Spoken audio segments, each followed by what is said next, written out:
Hey everybody, how you doing? In this video we're going to talk about forces, and we've been talking about motion quite a bit, 1D motion, 2D motion, and in our motion problems we always have to, ask what's the acceleration? But what if we're not given the acceleration and we're given forces acting on an object? How are we going to know how that object is going to move? So if we want to know how an object is going to move, we need to talk about forces. And force, we denote with an F and a little arrow hat on top. And it is indeed a vector. So forces have units that we call newtons, named after, you guessed it. And sometimes newtons we denote with just a capital N. And it has units of kilograms times meters over seconds squared. So what is a force? Well, a force is something that acts on an object that causes it to move. So we're talking about pushes or pulls from another object. So imagine if you push on a wall, you're causing a force against that wall. If you hit a ball with a bat, your bat exerted a force, and it had to be in contact in order to create that push. Or maybe you pull a rope to pull something along on the rope, and you create a force on that object.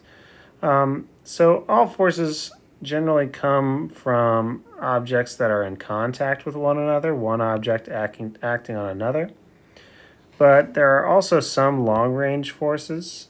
The only long-range force we're going to talk about in this class is gravity. So gravity is a force that can act on an object without touching it. And so that's a little bit unique. So common forces that we're going to be talking about, we say weight, which is, gravity times mass, and we denote it with sometimes this W with the hat on it for a vector. Friction. So friction is between two surfaces that are in contact. All right, a cup resting on a table. All right, if the table is like tilted, there might be some kind of frictional force that prevents the cup from sliding on a tilted table. And frictional forces act parallel to the surfaces that are in contact. There's a couple of different kinds of frictional forces. These will come up later. There's the static friction force when the object is not moving across the surface. There's a kinetic friction force, which might be a little different if the object is currently sliding across the surface. We might say it's experiencing kinetic friction. Or rolling friction if an object is kind of rolling along a surface. All right, so another type of force that we'll talk about, the normal force. This one is interesting but very important. It acts perpendicular to surfaces. We'll go into exactly what a normal force is and where they're coming from. So they act perpendicular to surfaces that are in contact. So if you think about a cup resting on a flat surface, gravitational force is pulling down, but it's resting on the table, and the table is kind of pushing a force upwards that prevents the cup from falling. So that would be the normal force that's kind of counteracting gravity and holding the cup up. All right, so tension, another kind of force, maybe, pulling of a rope. A spring is another type of force we're going to talk about towards the end. If you compress a spring, it wants to push back, or if you stretch a spring, it wants to pull. Sometimes we denote this with F of SP, SP for spring in the subscript. And sometimes we'll be talking about drag force from air resistance. Most of the time, I'll just tell you to ignore any air resistance, because sometimes, especially at the beginning, we like to simplify problems. But we will talk about air resistance a little bit towards as we go along. So remember that force is a vector, and so that means we can apply other vector rules, right? So we can add forces together to get the total force or the net force. And we can break the forces into x and y components.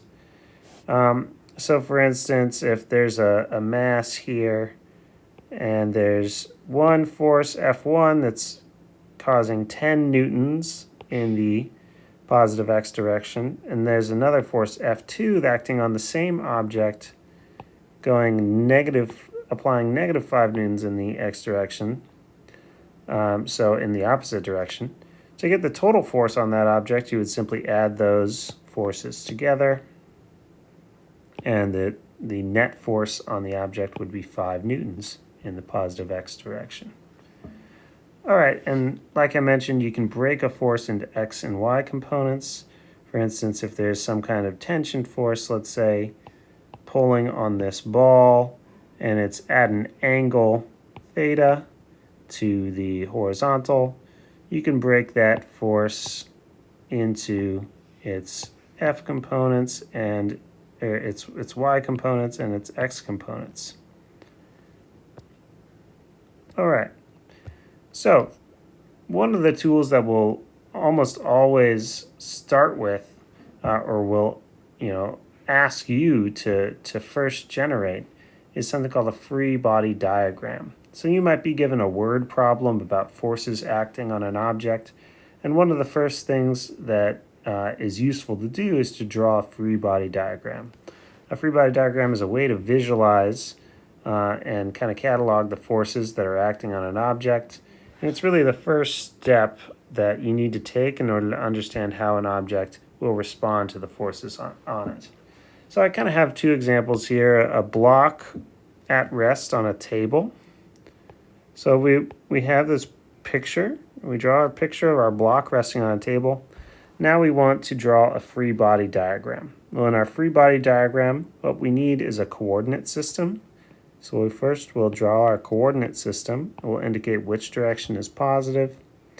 And then sometimes, quite often, we'll be representing the object that we're interested in as a point mass. So we represent it as a point. And we'll say it's at the 0 point initially, right?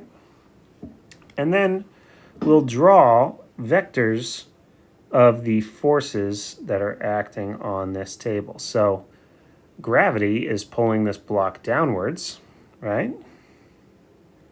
So that's why we've drawn this vector in red, the gravity force, the weight. But if that was the only force acting on this block, then the block would be accelerating downwards, but it's not. It's at rest. So we know there's another force acting on this object, preventing it from falling through the table, and that's the normal force. So the normal force is acting perpendicular, right? Perpendicular to the surfaces that are in contact. And it's preventing the block from falling through the table. So those are the two forces acting on this block. Now this is what our free body diagram looks like. So let's draw a free body diagram now for a block that's resting on a slope. So again, we have our object here, we've drawn our picture, and now over here we're going to draw our coordinate system. And remember that when you draw a coordinate system, you get to decide which direction is positive, which direction is horizontal. It's all for your own convenience. So almost every problem we've looked at, we've drawn the positive y direction as directly up, right? But there's no reason that we couldn't draw the positive y direction in another direction. Right? And then we just have to make sure our x-axis is still perpendicular. So as long as you're drawing two perpendicular axes, you can use those for your coordinate system. So for a block resting on a surface,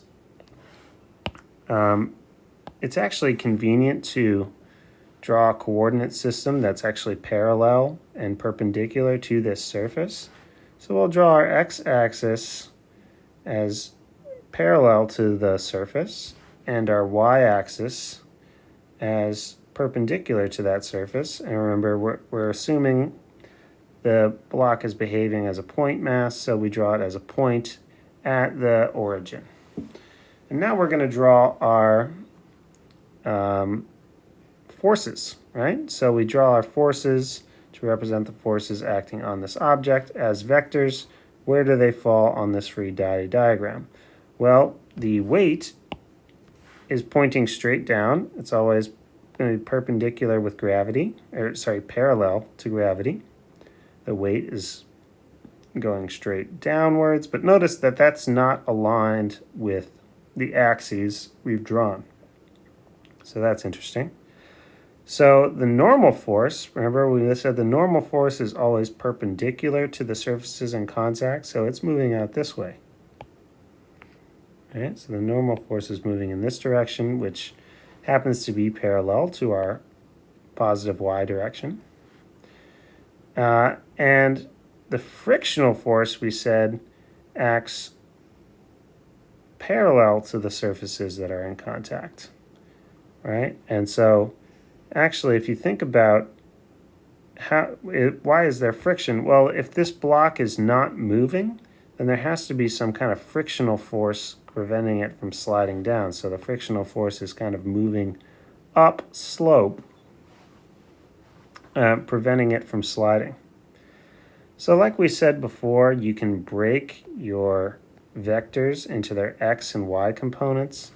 Because if you notice, the frictional force is completely parallel with the x direction, and the normal force is completely parallel with the y direction, but the weight force, the vector of the weight force, has a component in both the x and the y direction.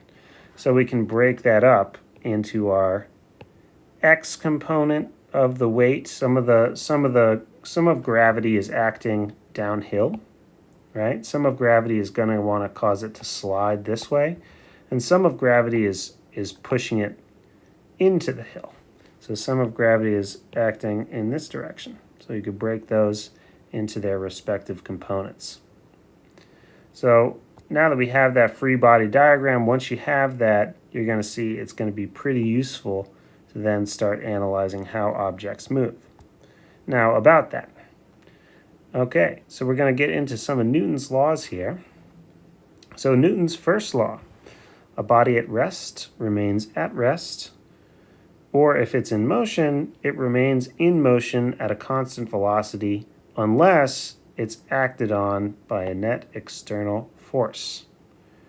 Okay, so this is saying if there's no forces acting on an object, the velocity is not going to change. So if there's no forces acting on the object, if there's no net force acting on the object, and that's important, if there's no net force acting on the object, if the net force is 0, then the acceleration is going to be 0, which means the velocity is going to be constant. And that could mean if the initial velocity was 0, the velocity will continue to be 0.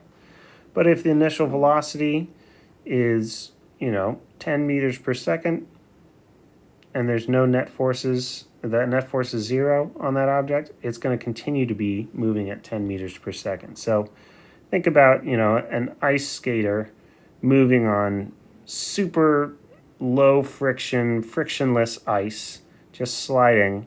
They're going to continue to go at the same velocity unless someone causes some external force on them to slow them down.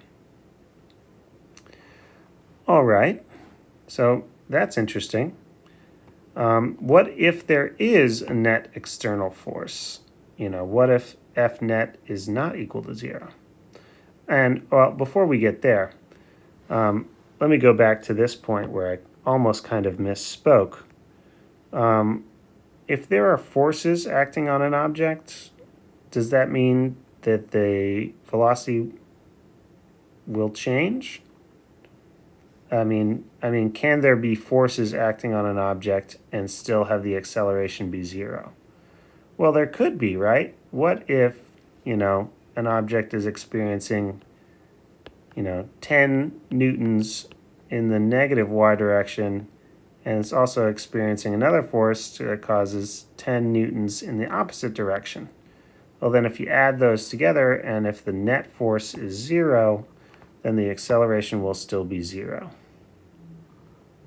Okay, so just because the acceleration is 0 doesn't mean there aren't any forces acting on an object.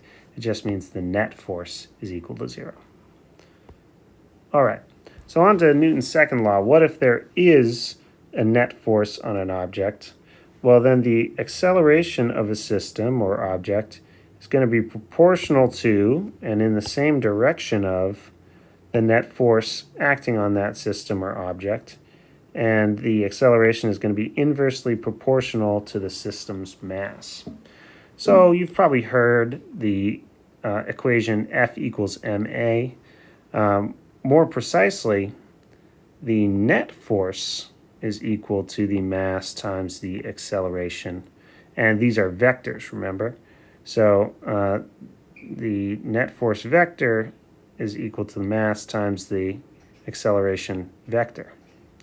And note, this is an important part. The acceleration is going to be in the same direction as the net force. So if the net force is acting this way, you can bet that the acceleration is going to be going that way. All right, and what is the net force? Again, the net force is just the sum of the forces acting on the object. All right, so quick example. Let's say we have two objects. One is 2 kilograms and one is 4 kilograms. And they both experience a net force of 6 newtons in the positive direction, in the positive horizontal direction. All right, well then we can calculate the acceleration with this equation, right? Which is the same as this equation, just dividing mass to the other side, right? And the acceleration is going to be 6 newtons divided by 2 kilograms, and it's going to be object 1 with a mass of 2 kilograms is going to be accelerating at 3 meters per second squared. Object 2, which is 4 kilograms, the acceleration is going to be 6 newtons divided by 4 kilograms. It's going to give you 1.5 meters per second squared. So you can see two objects both experiencing the same net force experience different accelerations because they have different masses. All right, here's another example.